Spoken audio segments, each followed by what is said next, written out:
friends. Today we are going to learn more simple facts about English. For those of you who want to come out of your inhibitions and fear of speaking in English fluently, here are some valuable tips which we continue to give it to you.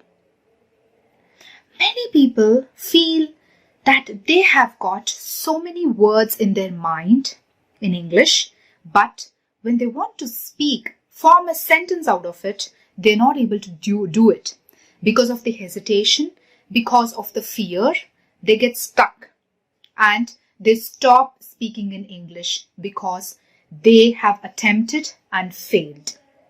So friends, the very first thing I'm going to tell you all is failure is always the stepping stone to success.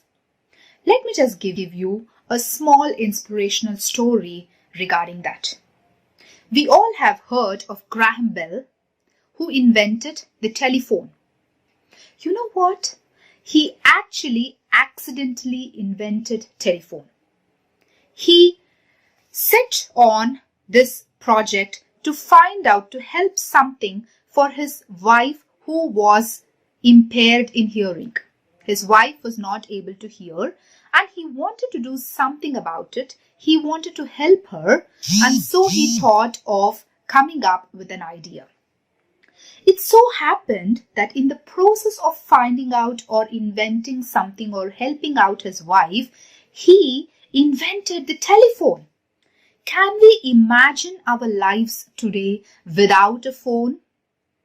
Yes, of course, it has become an integral part of our life and it was invented by the Graham Bell. And now, friends, do you call this as a failure?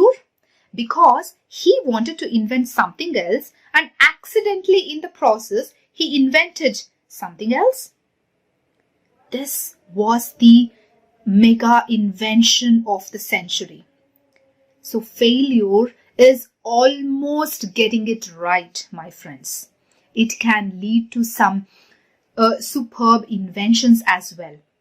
But in your life, if you think that you can be successful only when you learn everything in a perfect way, that is absolutely not true.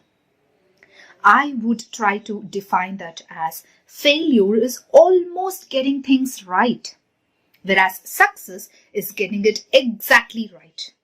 So there's a slight difference, getting it almost right and getting it exactly right.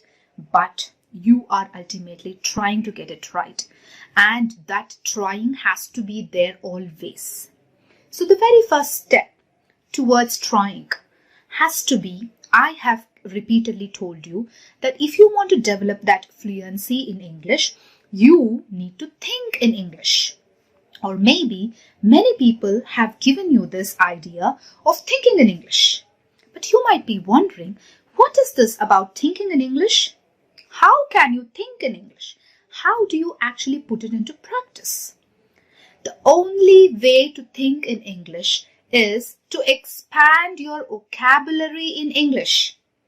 The minute you have so many words in your brain, the minute you have expanded your vocabulary, automatically while you speak, English flows along like a river, seamlessly. It will not be an obstacle. Your fluency will not get stuck. So how do you make, yourself enriched with vocabulary? You need to start learning new words every day. Time and again, I have always told you, please read dictionary. Make a note of all the new words. Try making sentences out of it. Automatically, you will have enriched your vocabulary, isn't it? Even after doing all that, you might forget to use those words. So the only way to remember it is to keep using it constantly. Also, when you start enjoying the language, when you start liking the language, you will learn it pretty well and pretty fast. So how can you make it a little more fun, little more enjoyable?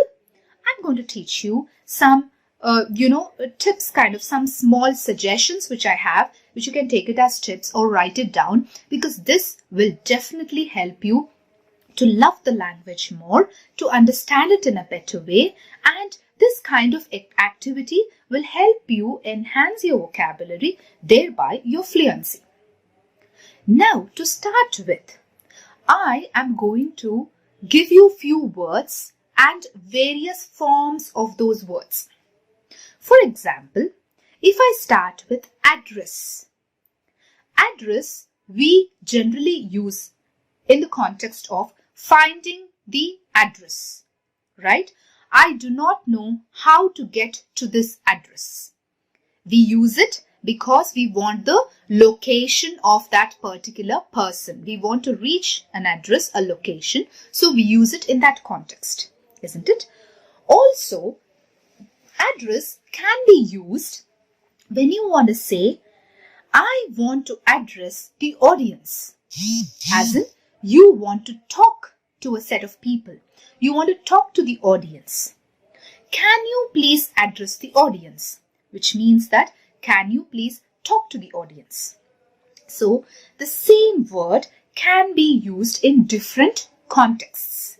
Also, we will take few more examples. If I can take a simple word like back, B-A-C-K, back, it can be used in various forms. Are you going back to your house? Which means, are you going back to your house? As simple as that. If you say, do you have a backup? Which means, do you have a plan B? Do you have something else in your mind if this doesn't work? So you can use it as, do you have a backup? Suppose this doesn't work. Okay, you're using your mobile and this doesn't work. Do you have a backup? Do you have another mobile? Or can you do something about it? Which means when you say, do you have a backup? Okay. Or you can use the same word. He backed out of the project. He backed out of the project, which means he went back. He did not want to be a part of this project. So backed can be used in such instance. Or it can also be used as, I am going to cover your back, which shows your support. If something goes wrong, don't worry. I am going to cover your back, which means I'm going to support you no matter what. So you can use it in that context as well. So you can start thinking, forgetting about grammar, whether am I using it as an adverb or as an adjective or as a preposition or as a conjunction. Don't get into the figure of speech. Just try and write down various forms of the same word. Okay. For example, it can be as simple as write. I want to write a story. The story can be written in many ways. I want a write-up of the story. I have been writing this story. So write, written, writing, write-up. So how many forms of the same word you have been using without actually learning grammar? That will definitely help you frame sentences and you will automatically use those sentences while you speak. Few more examples. You want to narrate a story. Yeah, you can say the narration was very good. I want to narrate like that. Do you mind narrating it for me? Narrate, narrating, narration. It was narrated very well. Yeah, a story is not about telling. It's always about narration. The way it is told with all the intonations to make it more interesting. So a story is always narrated and you can use it in various forms. Few more examples. I can talk about know. K-N-O-W. K is silent. So we use it as know. I want to know more about you. I know so much about this place. Knowing more about you helps me to understand you better. Knowing more about this topic enhances my knowledge. Knowing leads to knowledge. If I knew about this, I would have taken it up before. So know, knowing, knew, these are again various forms of the same word.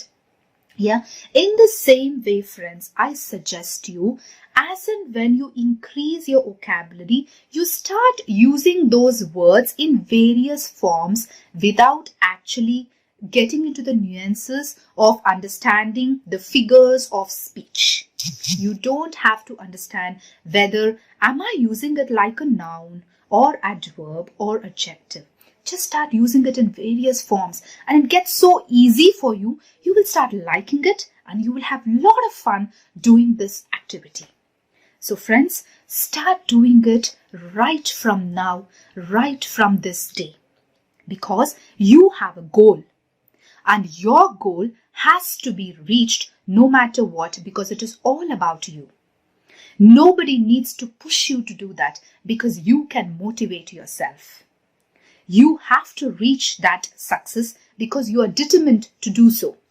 Your goal has to be set in such a way, it has to be measurable, it has to be attainable within a time frame. You can't just set a goal that I'm going to, enhance my English speaking fluency maybe in another 1 or 2 years, or even if it takes more than that, it doesn't really matter. That is not a goal. You have to put a time limit to achieve your goal. Maybe in another 1 or maximum 2 months from today, I'm going to attain fluency and I'm going to work hard towards it because I'm determined to achieve that. Because I want my personal growth, I want my professional growth, I want to communicate better, I want to make new friends because English is a global language. I want to travel all across the world because English is a global language. So these must be your aspirations. And you have to start working towards your goal step by step. In a structured way, in a systematic way. I'm here to help you, to assist you, to guide you, to handhold you. So for any kind of suggestions or help or to set your goals and to go and achieve your success in that path, you can always contact me.